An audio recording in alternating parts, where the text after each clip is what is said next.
Welcome back to Pagitt Radio. It's 1250 on AM 950. We call this little segment Right On. This is where we shout out to those who are, with their strength, with their faith, with their hope, with their love, are making the world the way that it ought to be. I'd like to end each hour saying that, we have choices to make in this world. Not everyone wants to change the world. The only people who want to change the world, the only people who can change the world, are those who want to. And not everyone does. But for those of us who do, we give this call out. You can be that person. You can make the world the way that you want it. So may your strength bring us strength. May your faith bring us faith. May your hope bring us hope. And may your love bring us love. Well, we get submissions here on the radio program. People have ideas. They call in, they email, they send Facebook messages about the topics that we're going to cover here. That's how we find great authors, like when we had Sharon Baker on. That's how we find out about Cripes Come On and You've Got to Be Kidding Me. That's how we find out about Right-Ons, that people send them in. And this one was sent in, and I thought it was an interesting one. And when I first looked at it, I thought to myself, this doesn't rise to the level. It doesn't rise to the right-on-ness. This isn't so right-on. This doesn't quite get there. Then the more I thought about it, I thought, see, this is why the listeners to this program are smarter than the host, because they're right. Yeah. So here's the little story. The story is one of these folks here in Elk River, Minnesota. The husband is in the Army. He's off in Afghanistan doing his chosen occupation. But it's a big deal, right? He's over there. He's in harm's way. It's all part of a national narrative that somehow that makes all of us safer and all this stuff, right? So he's doing something that feels like it's sharing benefit with all the rest of us. And the family wasn't able to have any Christmas decorations this year. Yeah. So this company called Christmas Decor out of Texas had a little contest. And the contest was that if you were selected, they would come out and trick out your house in holiday garb. Oh. Trick it out, make it all, those really big fancy ones. They have companies you can hire that come in and do this. They Had no climb idea. up. Yeah. I mean, it's big time. So when you see some of those big fancy houses, sometimes it's the homeowner doing it. And sometimes they've hired a company like this who comes out and they have all the gear and they have the carts and they have everything that they need to make all this stuff happen. So this family is selected. Tiffany Brinteson was selected in her family. Her husband, Chuck, is over there in Afghanistan. And so these people came out and they did up her house and they made it all great. Now, the husband said in previous years, you know what, I'm not decorating the house. He's sort of like, a few of us. I'm not doing the whole decorations on the house. I'll do a couple little things. I'll do a couple of simple things, but I'm not doing the big push. So these people come out and they do the whole thing from the top of the gables all the way down around all the windows. And the right-on that the person sent in was, well, look, so this creates here's people doing something good and nice and right for these people. Well, here's why I was thinking, no, it doesn't get to be a right-on. Because, okay, two things. One, it's Christmas lights. Seriously? Secondly, I'm thinking, this poor guy's going to come home, and next year, when the company's not there to do it, the pressure's on. Sure. The pressure is on, Chuck, for him to make this house.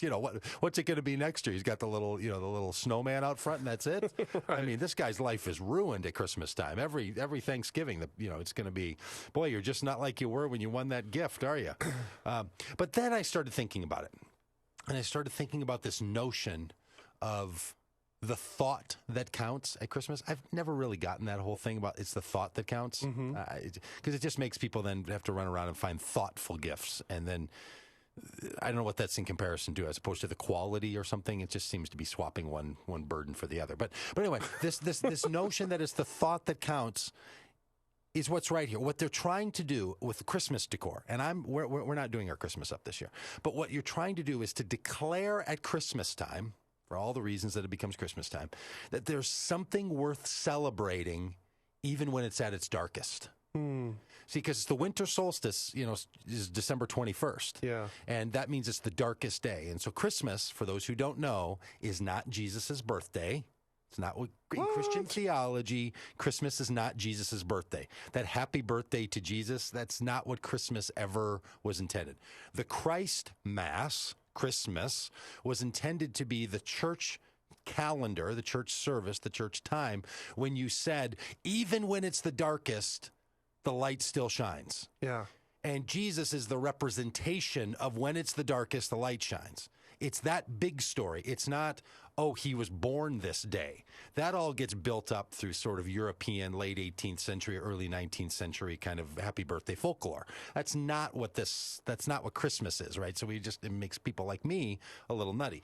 The good thing of Christmas, the upside to Christmas, is that we're able to say during a time of the darkest, at least in the Northern Hemisphere, during the darkest moment. See, our Australian friends, they have a totally different experience for Christmas. It's like it's bright as can be. Right. So then they can say things like, see, it's as bright as it could ever be. So for them, Christmas is all about bright.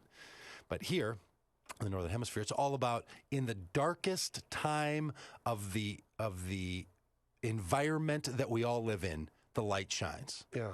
So in that sense, these people going around and putting up Christmas lights, which I don't even know what the environmental impact on all that is. I don't even know how much more, how many more coal-fired power plants there are because people light up their Christmas lights. Let's say it's negligible and we don't have to get into that, just for the point of this right on.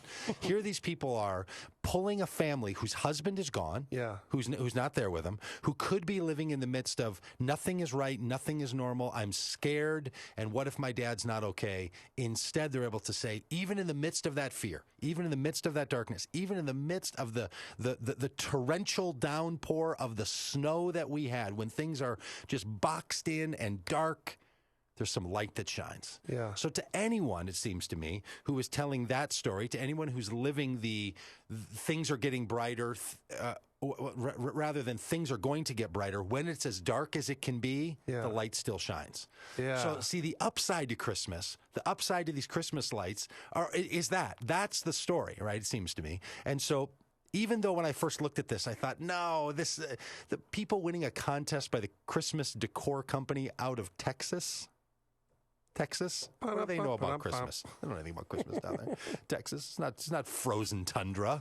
Santa wouldn't be making his way to Texas at this time of year. But anyway, that company out of Texas making public spaces and private spaces bright in the midst of the darkest time. Yeah. Right on. Good for those guys.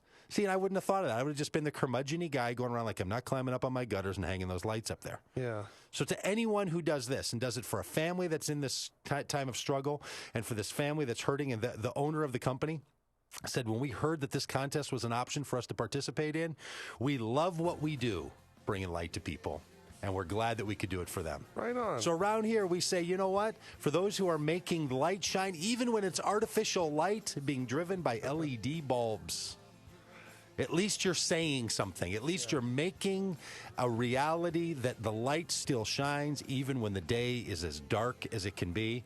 From around here, we say, right on. Right on. Right on. Good for you. And so anyone who does that, who makes it light when it's dark. Yes. And I guess, for those in Australia, those who bring darkness in the midst of light, whatever it is, those who bring about the other reality that we know needs to exist from our life around here, we say to you, right on. May your strength bring us strength. May your faith bring us faith. May your hope bring us hope. And may your love bring us love. Right on. Keep up the good work. And we will be back and talk to you next week. Doug Pagitt Radio, broadcasting live on AM 950, the voice of Minnesota.